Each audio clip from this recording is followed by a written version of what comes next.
because there are many protagonists to this conflict. You have the rebels. Unfortunately, the rebel, the Free Russian Army and the coalition have been supported by the United States and her allies. You have other fringe groups that are also involved in the conflict. You have even countries, other countries that are involved in the conflict that could have good reason for trying to portray a situation in which chemical weapons are being used so that some external interest will intervene in the crisis, supposedly to their own advantage. I'm wondering if you actually believe the Russian and the Syrian governments when they say that no chemical weapons took place on April 7th in Duma and that the attack itself was staged. What you said earlier almost sounds like you're supporting, their thoughts on this, that this was just an excuse by these Western allies to strike against Syria, knowing that Russia would be affected by this. Yes, it's not beyond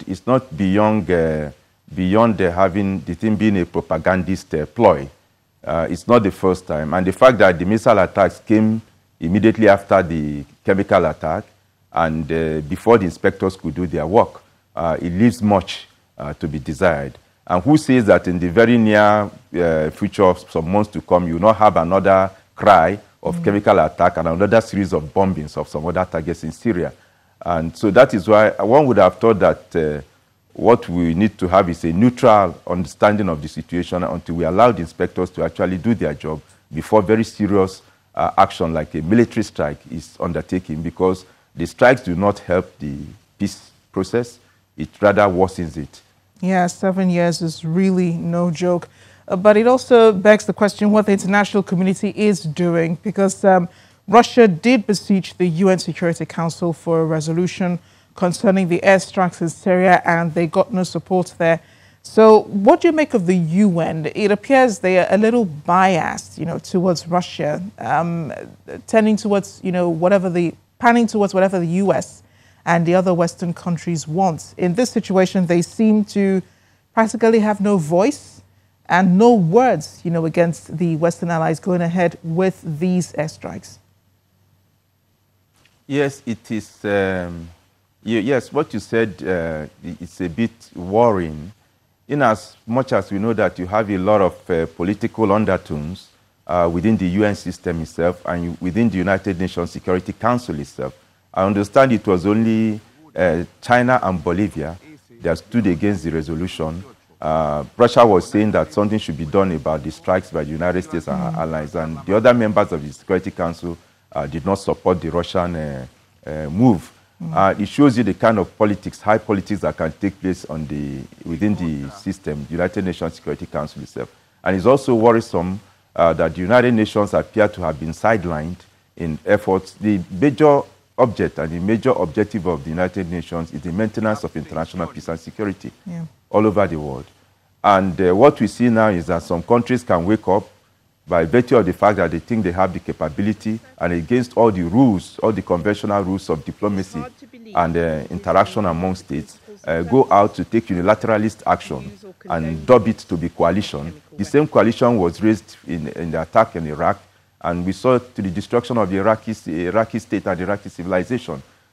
Same thing is being done now. And so one would expect the United Nations as a body, as the foremost multilateralist body in the world, to speak up at this point in time so that countries will know exactly where they stand. The examples that are being shown are not good examples for the world. You cannot have one yardstick or one set of yardstick for a set of countries and another for another country. It doesn't augur well for international peace and security. Finally, Professor, what happens now? What steps can Russia take? I mean, over the years, in recent years, we've seen Russia trying to play by the book, doing things differently, trying to clean up their image before the international community, trying to portray themselves as a superpower with a lot of reasoning and a lot of sense, in the international community. What should their response be, considering that the US and the UK and France have gone ahead without any support, with support from the international community, seemingly from the UN, to carry out these airstrikes? What should Russia do, trying to move away from the image they've always been known as in this instance? Thank you very much. It is the case that post-Cold World War, the world tended to go towards a unipolarity. The fact that you had one country that tended to dominate the international environment, and that was the United States.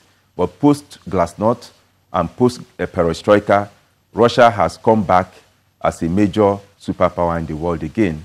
And this time around, like you rightly said, they have not come using hard power. Rather, they have come using some sort of soft power and a conciliatory tone towards other countries, and especially the United States.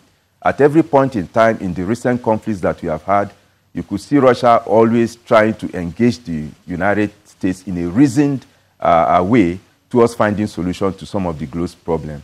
So far, so good. They have had that Russia has not made any flamboyant or outlandish statements concerning what has just happened in Syria. And I think for now, in order not to inflame the sensitivities of the parties that are involved in this conflict, I think Russia should continue to maintain a cool head as opposed to what the United States is doing presently. Syria is a very complex crisis. It's a security complex. And a security complex environment is one in which the security of one state is tied to the security of the other state. If you do not have peace in Syria, you cannot have peace in Turkey, you cannot have peace in Iraq, you cannot have peace in Israel, you cannot have peace in Lebanon. And the United States have their own economic interests. Yeah. Because, like I said, Syria is geostrategically placed for the deliveries and supplies of oil and gas to Europe. And they want to have a say in what happens in Syria and who controls Syria so that they can make sure that their economic assets are protected. Iran is a regional power within the area and also supports the Syrian government. And Russia also has interest, being a major oil producer that supplies Europe with most of the gas it needs during winter. Russia also has interest in what happens to the oil and gas supplies from Syria to Europe, as the case may be. So like I said, the chemical weapons attack is just scratching the surface of what really is at the root of the Syrian crisis. A long-term solution to the Syrian crisis will have to bring all the major powers, including the Syrian government, to a negotiating table so that together they can be able to find a political solution. What is the political solution? Some of the major powers in the world want Assad to leave power. And Assad says, no, I'm not going to leave power that easily. I will leave it on my own terms. So being at the negotiating table will mean those major countries are agreeing to sit down with the Syrian government, the Russian government, and Iran and map out a political calendar for a peaceful transmission of power from the Assad government to the next coming government. And that will be the long-term solution to the Syrian crisis. Professor Osita Agbu, it's been a pleasure speaking with you. Thank you once again for joining us on Diplomatic Channel. You're welcome. When we come back after the break, Russia remains in the picture over the poisoning of former double agent Sergei Skripal and his daughter Yulia.